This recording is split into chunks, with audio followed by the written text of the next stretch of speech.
authors, filmmakers, entertainment, and all your listening needs. Listen now to Talk Now Radio, where no topic is taboo.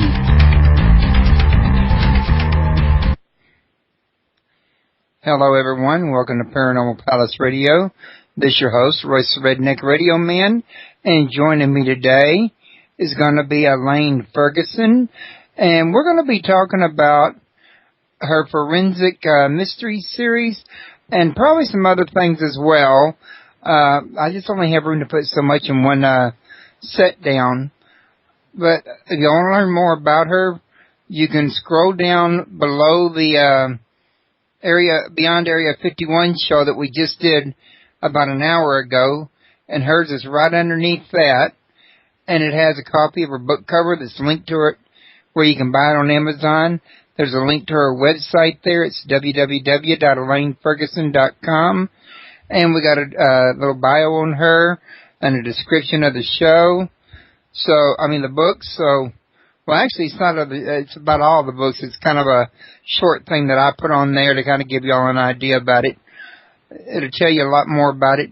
If y'all want to call in and ask questions, the number is 832-632-7904. And, of course, we'd love to have people in chat. If you're listening somewhere else, you can always join us at www.talknowradio.com. Elaine, how are you doing tonight?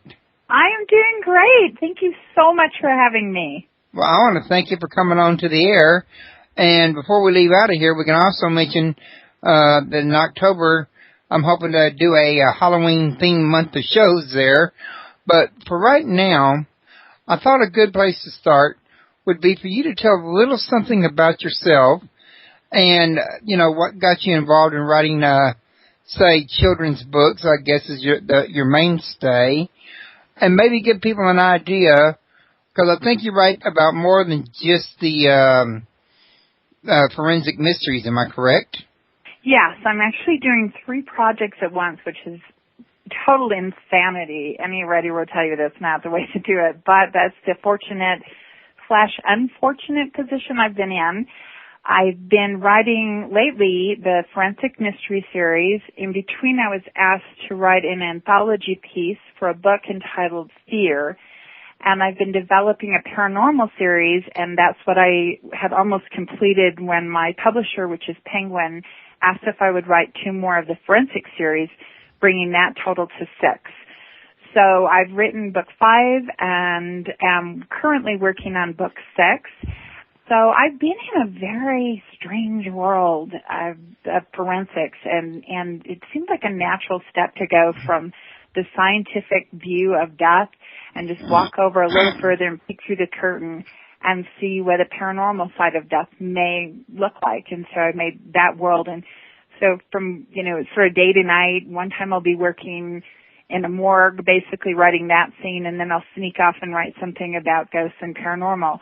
So I've done a lot of research, and I've gotten interested into this field actually in a very strange and sad way, and that was through the murder of my friend. She's my best friend, and she was an only child murdered by a serial killer on Mother's Day quite a long time ago. And I had a lot of questions about death and loss and how to catch this killer who just vanished. Nobody could find him for 5 years. And when they finally found him, the reason he had been able to walk around this earth doing God only knows what in those interim years, it was due to a forensic error that had been made with the police. And this was in California, Irvine actually. And because I realized at that point in my life how important this job is, of not only of getting the forensics at the scene correctly, but recording it and storing it, and how important a medical examiner is, I started studying that field. And then that morphed into me writing young adult, or they're also called... Uh-oh, I think I lost her. Hello? Okay, I thought I lost you for a minute. No, I've been talking the whole time. Oh, my goodness. Can you hear me now? Yeah, I can hear you now. I don't know what happened, but that was sudden. Go ahead. Okay. So I was just talking about the death of my friend. Her name was Savannah, and as a matter of fact, I've sort of done a tribute to her in the new paranormal series by naming my protagonist after my friend that had died at the hands of a serial killer. But before I got into the paranormal, I got into the forensics, and I realized how much hangs on interpreting forensic evidence, how much can be lost, how much this is an art as well as a science, and I delved into that world. And I first gotten my forensic knowledge from watching television, which is where I think a lot of people get it, and that is so full of error. And I think I read it's about 80% of what you see doesn't exist on television. This is in much more reality, is a gritty world. It's a tough world. You should appreciate people that do this for a living. It's really hard what they do, but we really need them.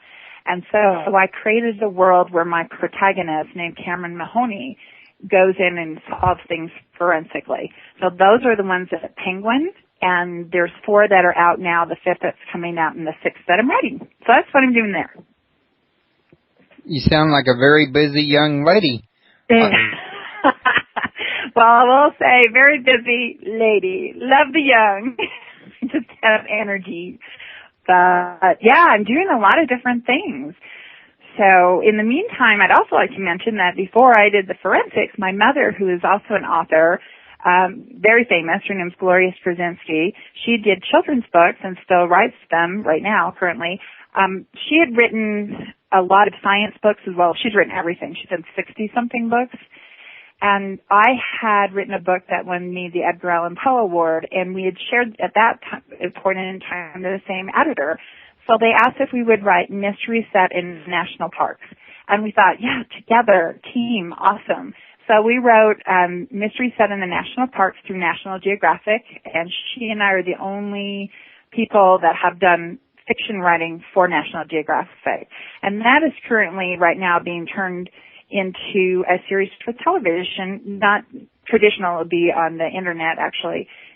We're in the beginning stages, anything can fall apart, but that's kind of exciting too. So I've got those 13 books. Those are mysteries set in the national park, and those are for a younger audience. Then what I just described to you, my forensic mysteries, are for older. So that's what I do, busy, busy, busy. So when you say for older, give us an idea about what age frame you're looking at for the forensic mysteries. It really depends on a couple of things. The writing level is a little bit higher, but if you're a strong reader and you're 12, I have had 12-year-olds read it. But what I do in these forensic books is really walk through the world. My favorite review is Better Than Patricia Cornwell, which is really generous because she's a genius. But what I did was slow it down and have my protagonist be the student, and then I'll have Dr. Moore, that character, explain the process of what they do and why they do what they do and what they're searching for. So between this teacher, student, mentor, mentee relationship, I can let my reader really see what happens behind that curtain. Because even if you've seen a million TV shows, it's nothing like reality. So that age group can go from a 12-year-old with a strong stomach all the way up through adults. Because the cast of characters goes through adults. The Dr. Moore, for example, is an older man that's her teacher and her father, and there's a romance, and he's older. So, but I'd say my general readership is girls, guys too, between about 14 and 20 is where I get most of my fan mail from. That's my target age group. But on either side. You know, when I was a kid, Nancy Drew and Hardy Boys was a big thing. Mm-hmm. It sounds like and that's for the time frame or the age frame you're mentioning. Sounds like we've gotten a lot more in depth since I was a kid, and maybe a lot more graphic since I was a kid. Oh, definitely. These are young adult. Young adult is for older. There's actually something in my world now that's just been introduced. It's called new adult. And these probably would be bumped up into that category, which is a little bit YA on steroids, if you will. It's a little bit tougher, a little bit grittier. So the subject matter, when you're talking about death, when you're talking about death by murder, when you're talking about interpreting forensic clues, yeah, that's more sophisticated. So Nancy Drew, that level would be more the Mysteries International part that I co-authored with Gloria Skrzyński, my fabulous mother. And then that would be the younger kids, people that were second graders through sixth graders that might want a mystery. And in those we have a child mystery and an animal mystery. We figured out pretty quick we wanted to do a double mystery in each one of those. And then I took it up several notches by doing the forensic mysteries. And like I said, there's 6 of those. So the last one I'm working on right now is entitled The Enemy in the Walls. And that's all creepy and spooky, and I love it. Okay, real quick, a call came in while you were talking, and I didn't want to interrupt you, and I didn't want to lose the call, so I went ahead and clicked on it, and I think they're with us now. Caller, yes. Are you on the air? I am. Hi. Hi. Hi. My name is Sarah, and I just wanted to know, what's the grossest thing you've ever, seen in an autopsy? Well, Sarah, first, thank you for calling in. That is such a wide open question. For me, I think it's the grossest would be just the tragedy of seeing people lined up and knowing that they were going to have to reveal their secrets. There's no privacy in death at all. And I guess one of the more troubling things for me was when they took me in to show me how they do maggot research and pulled a body out of the freezer because that's where they put maggoty bodies. And then they pinched his lip and it stayed in a V shape, and they said, look, the maggots have just about stopped wiggling. And that is what their world has to be. So we need to be so grateful that there's people with very strong stomachs that can do this. And then for me to accurately reflect it, I have to just jump right in and write it down and see what they're doing and give a blow-by-blow description. Because actually, one of the tragedies of what's happening in our educational system is people watch these TV shows and think they can just do a couple of computer clicks and find the answer. Well, it doesn't work like that. And so you get a lot of people, you have to be a doctor to be a forensic pathologist, and they go through and then they think, wow, I think I could do something a little bit easier than this job. And by the time they have to become a specialist, they lose their pool of people that might want to do this. And they have more teachers right now than they have students. So they're really trying to actively recruit and get people that are problem solvers, puzzle solvers, that like to see and put these things together and don't freak out if they see maggots. So that leaves me. Well, I like your books because they fit along in what we study in our science classes and our CSI stuff. Oh, are you cool. a teacher? No, I'm a student. I'm just a fan of your book. Oh, well, thank you so much. That is so nice of you. Yeah. Well, I gotta go. My mom's calling, but you write good stuff. Thanks for having me on the air. Thank you. Okay, bye. Bye. Okay, that was very interesting, and it was grossing my wife out in the chat room, and I was like, oh, yummy, live rice. Right at dinner time. Perfect. Just perfect. Sorry, folks. No, that don't bother me none. I used to watch that wrestler that used to eat worms while I was eating. No, I have so much admiration for these doctors that I've been allowed to see do what they really do. I have walked away in awe. They're so smart. They're whip smart. They're real thinkers. You can see them putting these puzzle pieces together. And they have to interpret things that are really difficult. On television, it makes it look, oh, it's so easy, here, let's make a holograph, and we'll look at our holograph, which doesn't exist. So a tooth mark on a rib can look almost exactly like a knife mark on a rib, and like a body that's left out and animal activity is there. It makes it so difficult. And yet they'll sit there and they'll work and they'll think because they know that they're that person's last voice. They're the last stop. And if they don't get it right, that person won't have justice. So there's a lot of pressure on these forensic pathologists, and they have my undying respect, truly. Okay. Now, I got a question in the chat room real quick, but before I do that, I want to mention to everybody out there listening who's not in the chat room, that membership to the site is free. It gets you in the chat room. We always love to have more people in the chat room. Feel free to sign up and join in. And while you're in your profile, you can always click on subscribe to newsletter, and you'll get my newsletter once or twice a week for free. Now, pardon me, I have emphysema, so I usually try to do that on mute, but I'm kind of at an awkward moment right now. No problem. The King Crab Jim was asking, what was your first autopsy like? Did you pass out? Good question. All right, so the truth, I wanted to. But in order to have my street cred, I had to look like, hey, no big deal, I'm cool, and I totally wigged. I was thinking of a story that my sister had told me long, long ago, so bear with me. I'm going to tell you a quick story, and then this will all make sense. My sister's a doctor, and I was back visiting her in Maryland. She runs her own clinic, and her friend had a cemetery. So what I always do when I meet people that have interesting professions, well, what could be more interesting than that? I say, hey, what's the most interesting thing that ever happened here? And he goes, oh, well, I've lived upstairs, and the person downstairs is starting to get a body ready for embalming.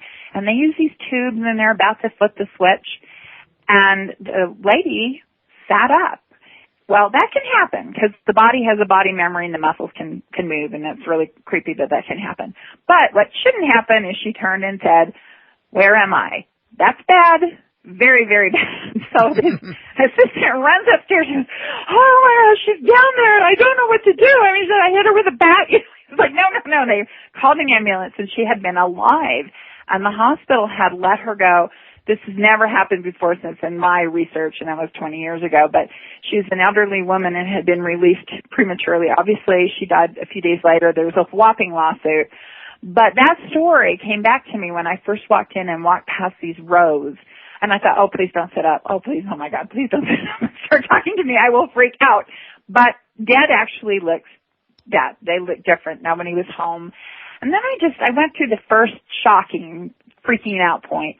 The second thing I thought was just sad because as a writer, it's my job to make up stories. And so everyone I walked by, particularly anyone that was young, my heart just broke. I thought, oh, did you know that day that would be your last, and what is your story and why are you here? And I realized that this would not in reality be a good job for someone like me because I'm too emotional. And the last one that I went to, I was only supposed to be in with one, and a couple more had come in, and one of them was a younger woman, and I was just almost sobbing by the time I left. So I just felt so sad. So she was far too young. And because of that, you can't have my temperament. You can't have that imagining what their life was and their last moments and how did it come to this kind of thing. That kind of rules you out of this field. And it's not that the people aren't compassionate that I've dealt with, but I've been super interested in the psychology of what kind of person can do this. And they are able to put a wall up in their minds, and this is my job, and I'm going to help them with their last voice. And they don't take it home with them, but I certainly did. And, that's why I write, and they do what they do, and I do what I do. But it's a psychology. You have to have a certain puzzle-solving profile that can shove that stuff aside and put a real line between what I do in the day and I go home and I leave it there. And that's not me. Everything in my mind is kind of tumbled together. I couldn't separate it very well. So, yeah. But I had to act like I was really cool. So when they handed me the heart and stuff like that, I was like, okay, yeah, I'll weigh this. And inside I'm going, yikes, that's somebody's heart, that's somebody's brain. Ah! So, but on the surface, that was cool, playing it cool. Just not letting anybody know what's going on under the surface. Yeah. Yeah, and let me tell you, I bathe in Clorox when I go home. I bet that burnt. Oh, it did. Don't recommend it. Smelled real bad. Almost sent me right to the place I just left. You might just as well have bathed it in gasoline. You were going to do that. I was like, I should have worn different shoes. I started thinking of all that stuff. Like, I'm dragging people around on my feet. Yeah. So, yeah. See, I have too much of an imagination. Yeah. So, I think a lot of people have that. I wouldn't swear it was a bad thing, though.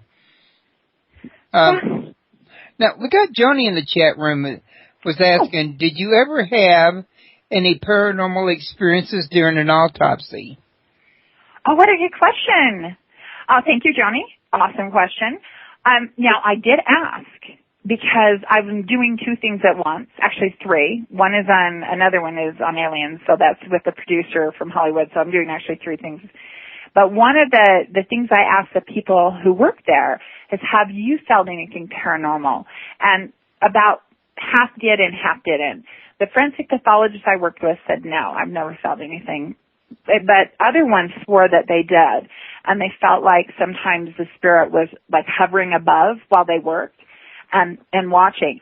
I personally didn't have any experiences at the morgue and at the autopsies. I was sort of waiting for it, or I thought maybe someone's going to follow me home. But I've had other paranormal experiences I have a ton of equipment that I've actually caught and on tape, and it's just been wild. So I do think that there is a thin veil that you can sometimes reach through, and that sometimes, especially people that have traumatic deaths or other things, might be hanging around. I haven't figured it all out yet, but I've had too many odd things that have happened paranormally to rule it out. So I'm open to figuring it out, but wow, I've had some really strange things happen. Well, it's all good for my book. Okay. I want to go back to what you was telling me a minute ago. I want to make sure that I understood it correctly, because this is something I worry about a lot. The lady you said that said, where am I? Was she in the middle of being embalmed at the time that she said that? She was just about to have her blood drained. So they were able to stop it, and this was, again, maybe, let me think back, 20 to 22 years ago. I watched the news, and I'm in this world, and I've never heard of another duplication that I could tell you. That happens a lot. But in this particular case, it did. The person that was found at fault in this, because I, of course, followed the case, was the hospital. But sometimes you can have a very faint pulse, and sometimes mistakes happen. And this poor woman woke up in your worst nightmare, and she was over 90. And I think it had just been so repressed that there was a mistake made. So when you think of how many people actually die, you can take comfort in that it's not duplicated across the globe. But I keep a close eye on that. But that story came back in my mind when I walked through the morgue for my first time. Because my first time on seeing what we as a society are really kept from, death is been very cleaned up for us. It's not what it used to be. And I've studied the whole morphology of what happened and what used to be and how families handled their own dead. And there was a lot of feeling that a person couldn't be in rest unless they were in the family property. And so that actually is why, interesting tidbit, at least to me, they began the embalming process, and that started in the Civil War. So there were actually shootouts between people that were the new morticians that were trying to get the people with the best uniforms, because the family would pay the most, to ship the remains back. And they really killed each other over this. And then they would set up tents and put formaldehyde in the corpses and get them back so they could be buried at home. That was very, very important in our early culture. And Abraham Lincoln was our first president that was embalmed. So before that, the point is that when somebody died, it was very much an intimate thing with the family. Now we have it sort of done for us, and people are all pretty and nice, and it's the way we do things today. But before 150 years ago or so, it was pretty much the same thing that the family took care of their own, and they were a family plot, and it was part of our roots. And I think we've sort of gotten away from that, good or for ill, but it's just different. So right, kind of interesting. Well, now I was asking because I've always had this deep-rooted fear of after I died, of being consciously aware and feeling everything they did during the embalming process, even though I was dead. Mm-hmm. It's not going to happen, but it's everybody's deep-rooted fear. Let's take that a step back. What do you think everybody's big fear was before that? I know, being buried alive, which is pretty much what you're saying. So you'd actually rather be embalmed than be buried alive. And that's where you get the phrase like the dead ringer. You've probably heard of who's a dead ringer. They were so afraid of that they put strings and different things and have a bell and pulley system above a grave just in case somebody was buried mistakenly. And that's why we have what's called a wake, or, that was just to see if they would wake up and they'd leave the body for X amount of days before they drop them in, just to be sure. But I don't know if you read that only a few months ago, not in this country but in another country, a little boy did wake up right before they buried him. Did you read about that? No. Yeah. Go Google it. It's like, oh my gosh, still? But in our country, we have such sophisticated ways of telling brainwave and heart activity. It's not going to happen. It was just a real anomaly with that lady. And again, that was a long time ago. It was an extremely busy hospital. She just slipped through the cracks. But I'm quite sure that we don't have to be afraid of that. But it's like a primal fear.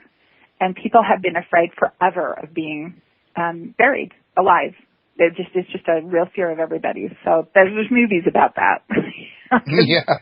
It's like scary. Oh my God, I'm in here. I can't get out. That's a motif. So yeah, it's a primal fear. But okay. Well, you'll win a hell of a lawsuit if it ever happens. Think of it that way. I'll probably be a rich man. Yeah. Rich dead guy. Yeah. Now, my wife was saying, did seeing stuff like that ever give you nightmares? Oh, good question. Yes, but not because of seeing people dissected, which is really what happens because they have to look at everything organ by organ. There's two methods. Everybody uses the one where they take it out nowadays, the one by one, instead of in a block.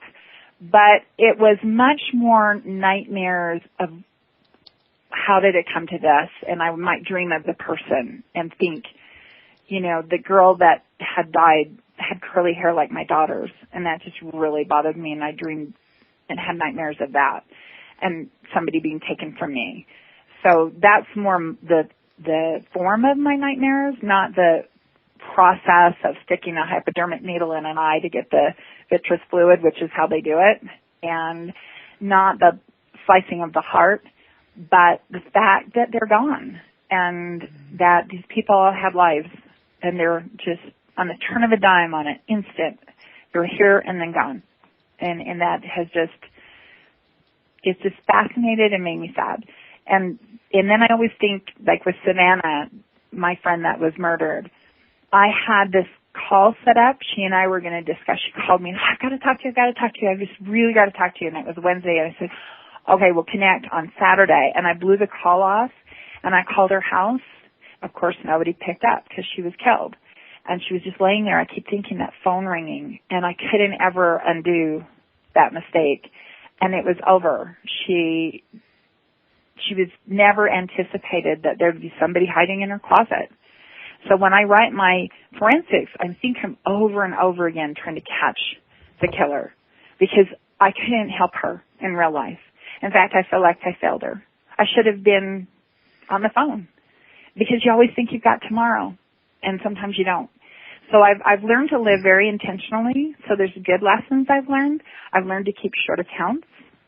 I've learned to call when I say I'm going to do it.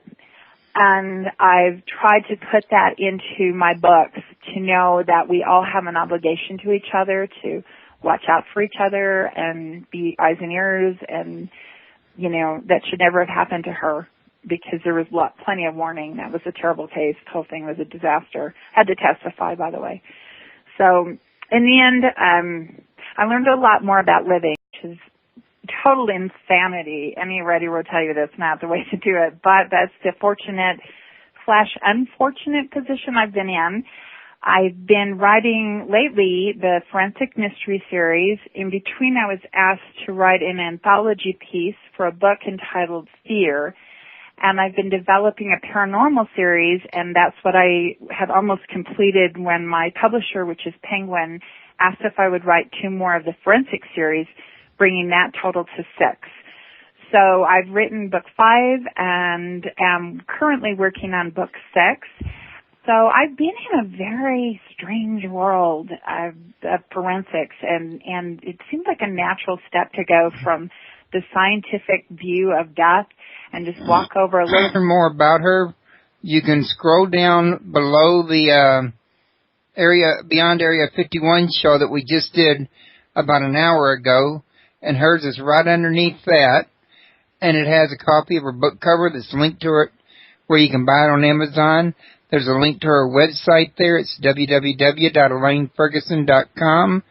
And we got a little bio on her and a description of the show. The books. So, well, actually, it's about all the books. It's kind of a short thing that I put on there to kind of give y'all an idea about it. It'll tell you a lot more about it. If y'all want to call in and ask questions, the number is 832-632-7904. And, of course, we'd love to have people in chat. If you're listening.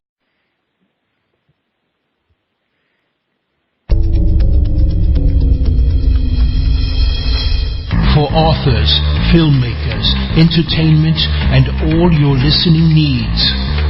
Listen now to Talk Now Radio, where no topic is taboo.